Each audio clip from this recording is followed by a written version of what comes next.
Yeah, welcome to the Making of Me podcast, where we explore the stories, experience, and challenges that shape us into who we are. Today, I'm joined by Cory, founder and CEO of Lyceum, a mental gym designed to help leaders and performers move from good.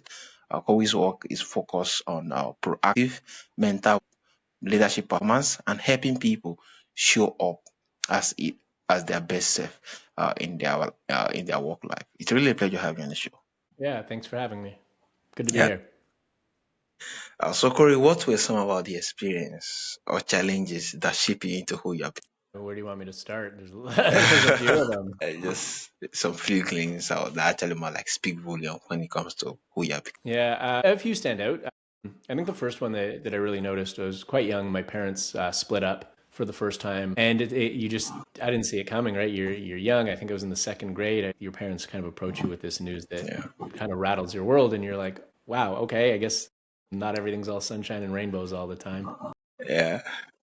When I was 16 years old, I contracted a brain virus. It was really just this rare freak thing. It took doctors 7 months just to diagnose it. So I spent 7 months in extreme pain, dizziness. I couldn't walk a straight line without falling over. And we didn't know what was going on. We didn't know if I was going to live or die. It was a scary time. It was an anxious time. There was a lot of unknown and a lot of uncertainty. My interest and focus on proactive mental health and well-being started when my mom started showing signs of mental illness, and probably was showing signs before I saw them. Parents do a pretty good job of protecting what they show and how they show up, right? And protecting their kids. And I just, in general, people do a good job of pretending everything's okay even when it's not. Don't really know what's going on the inside as long as everything's looking good on the outside. So I didn't know how bad things were or how much pain my mom was in until I got a phone call one day telling me that she had just tried to take her own life.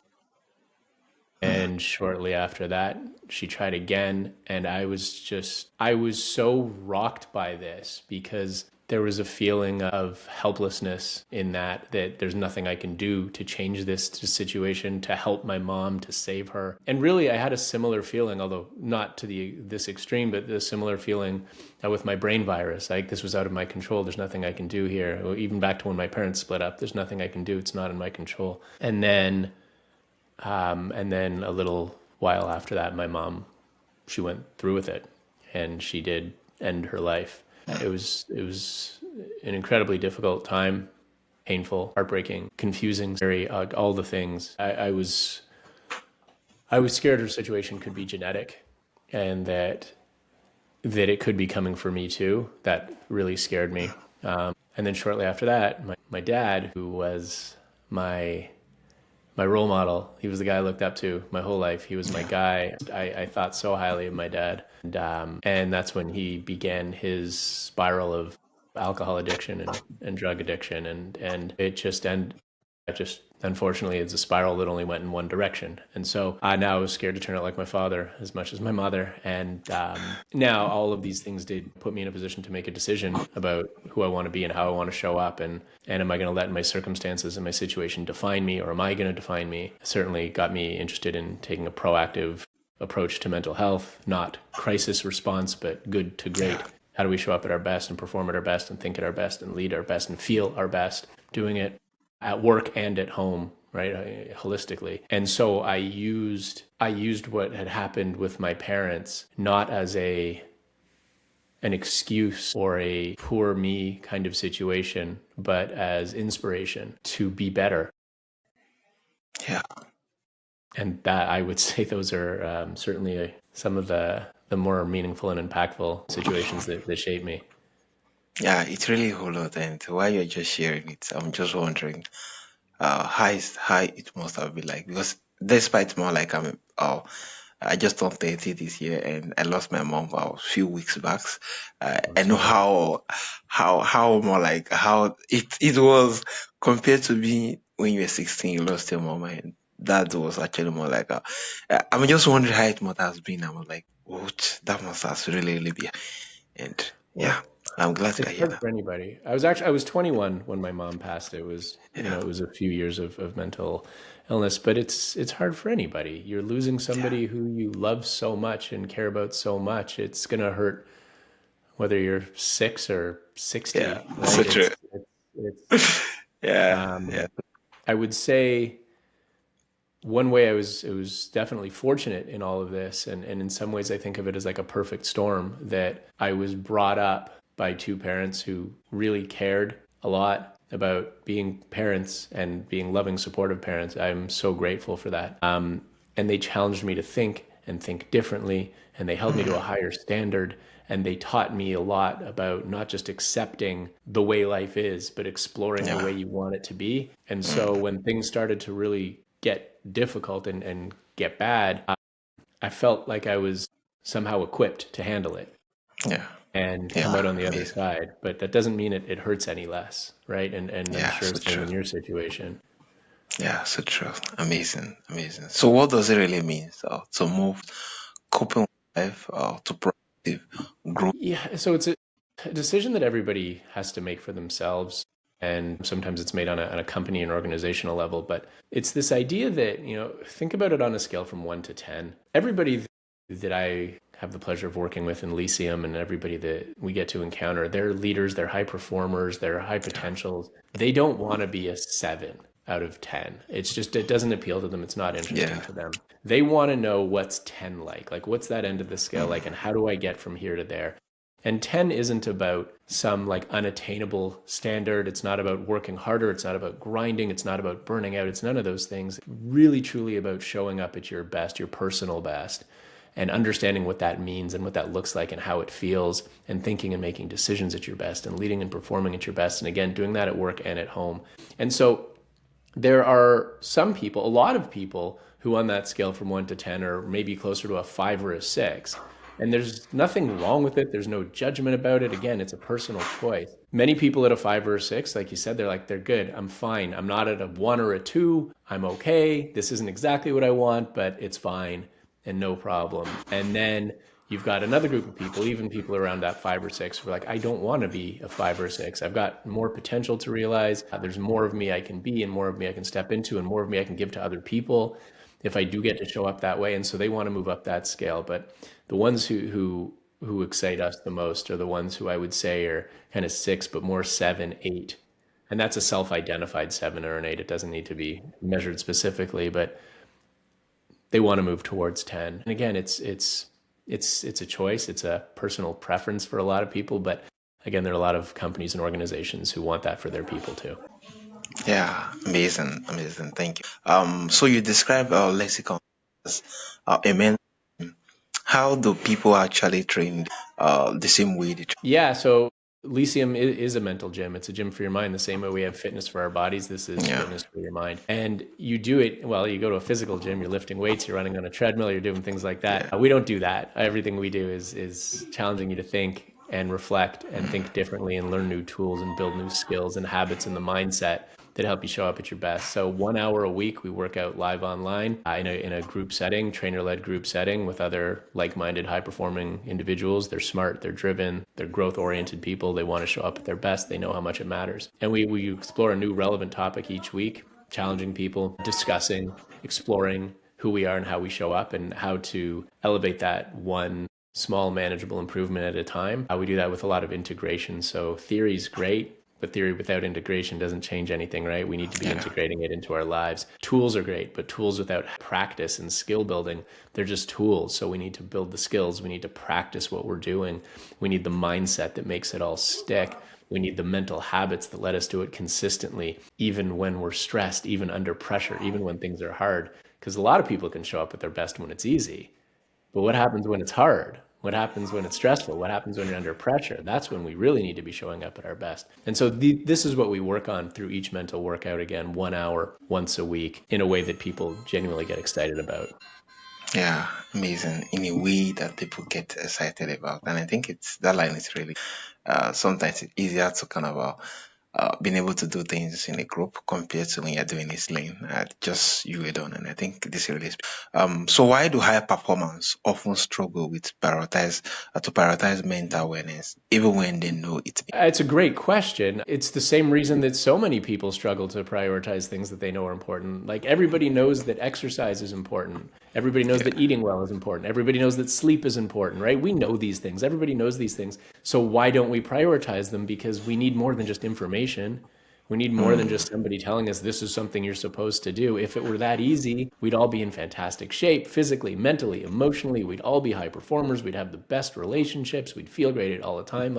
So we need so much more than information. The other thing, especially with high performers and leaders, you have so much on your plate. You have so much on your plate. You have all of these people who rely on you and all of this pressure and these responsibilities. You've got everything going on at work. You've got people to lead and manage. You've got deadlines and deliverables and goals you're trying to meet, and you want to show up at your best. And then if you've got a family at home, you've got a partner, you've got kids, you're trying to manage all of that. And again, you want to show up at your best at home too. And in your community and for yourself, you want to take care of yourself. And all of these things just feel like so much. Then you've got everything going on in the world, right? There's a ton going on in the world. It's just so much, weighs on people so much. The mental and emotional load of living in this time we're living in is huge, and we're not equipped to do it. So it's not that leaders and high performers don't know that it's important, but what often happens is they push through, they push through, they push through, they grind. They say, hey, I know I'm feeling stressed, I know I'm feeling anxious, I might not be fully burnt out yet, but I'm certainly edging towards it. But what happens is, unfortunately, is that so many people wait until crisis hits, until they yeah. burn out, until they're depressed, until they can't function properly, and then they need to take time off. They take time off of work, they shut down, and this is just not a direction that we want to go in, and it's so avoidable. We don't need to be doing that. We can be preparing ourselves. We call it performance insurance. You're protecting yourself against the inevitabilities of life to make sure that you keep showing up at your best.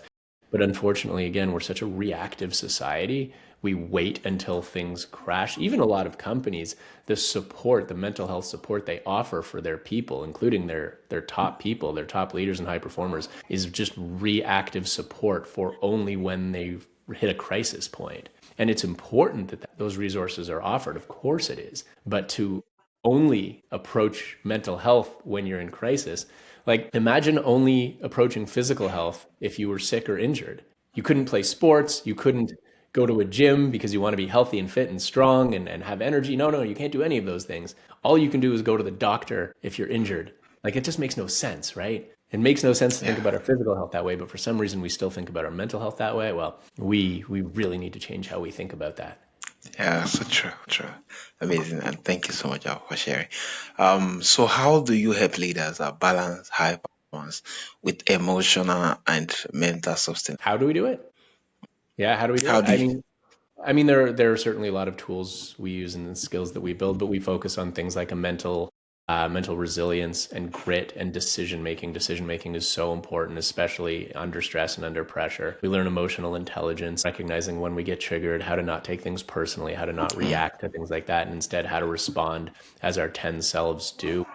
We work on a lot of things like this that have us thinking and decision making thinking and making decisions and feeling like our 10 selves. So when things come our way, and they do, and they always will, we're ready Yeah, to adapt, we're ready to handle it, we're ready to stay calm, we can keep our emotions in check. And it doesn't mean that we don't feel. Of course we feel, we're human. We're just not letting our emotions run our lives and run our decision making. Instead, we're using those emotions, we're aware of them, and then we choose how we want to move forward and how we want to show up anyway. yeah. What is something most organizations misunderstand about employees' well-being and It is to not just be an organization that offers reactionary crisis support or crisis intervention, but to prioritize proactive mental health and well-being so your people can show up at their best. See, this is important for every leader and decision maker to know that nobody wants to show up at a 6 or a 7. People want to show up at their 10. And if your organization isn't helping them do that, if you're not helping them grow and develop in a way that is relevant and relatable to them, if you're not prioritizing their mental health, and I'm not just talking about having a workshop or a lunch and learn, but actually making it a priority. If these things aren't evident to your people who want to be their best, then they're going to leave and go work for someone who does prioritize those things and does help them be their best. if their boss or their leader is showing up at a 6 or a 7. Nobody wants to work for a 6 or a 7. And I'm not saying that with any sort of judgment whatsoever. It's just if I'm someone who wants to show up at my 10 and I'm being led by someone showing up at their 6 or their 7, that's not going to help me show up at my 10. So I need to be led by someone who is. So organizations need to recognize that if your people are burning out, they don't want to stay. If they're not having an opportunity to realize their potential, they're not going to stay. And if you're treating them like employees but not human beings, they're not going to stay.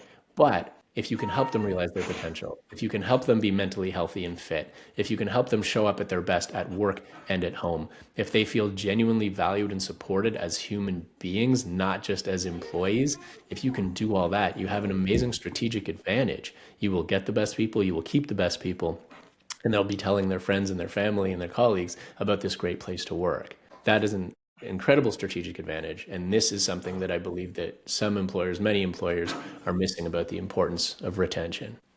Yeah, amazing, amazing. Now, so lastly, before you get to go, for someone listening who actually who wants to become mentally but doesn't know where to, what would be the thing you're going to make a kind of I would say that ask yourself kind of where you are and where you want to be. So, yeah, again, mental health is going to be a huge spectrum to this. For anybody who is experiencing some sort of mental health crisis, there are resources for that. Therapy, your company's EAP, things like that. And that may be a great fit for you. But similar to physical health and well being, there needs to be different options for different people in different situations. For people who want to move from good to great, you're not in crisis, but you want to show up at your best and you know how much that yeah, matters to you. And for organizations who feel that way, then an approach like Lyceum is a much better fit for you. So there needs to be different approaches for different people. It's really about identifying where you believe you are and then finding a solution that resonates with you and feels right to you as an individual. Hey, does something like Lyceum speak to me? If it doesn't, that's fine. Find something that does, though. As an organization, is this who we want to be? Is this the kind of organization we aspire to be? If it is, great. Lyceum is a fit for you. If you aspire to be another kind of organization or have different priorities, no problem. Again, just find the approach, find the solution, find the way of prioritizing this that resonates with you. But it starts by asking yourself, where am I now and where do I want to be? where am I now? And where will did I want to be? Yeah, amazing. Thank you so much. It's really a pleasure having you on this, Corey. So, Corey, for my audience who wants to reach out to you, who wants to learn more, and who wants to connect with you, either for coaching section or to get some of your materials, how can they reach out to you and where is it? If you want to connect personally, I'm on LinkedIn and you can reach out to me there and connect and say hi. If you want to learn more about Lyceum, our website is www.yourlyceum, Y-O-U-R, Lyceum, L-Y-C-E. Yeah, thank you so much, Corey. Yeah, definitely the link is going to be on notes for my audience to reach out to. Thank you so much, Corey. You just reminded us it's not just about solving problem. It's about building mental to consistently become better version. This has been the making of me. Where our stories become sense and challenge become purpose. Once again, have Thank you. That was great. yeah.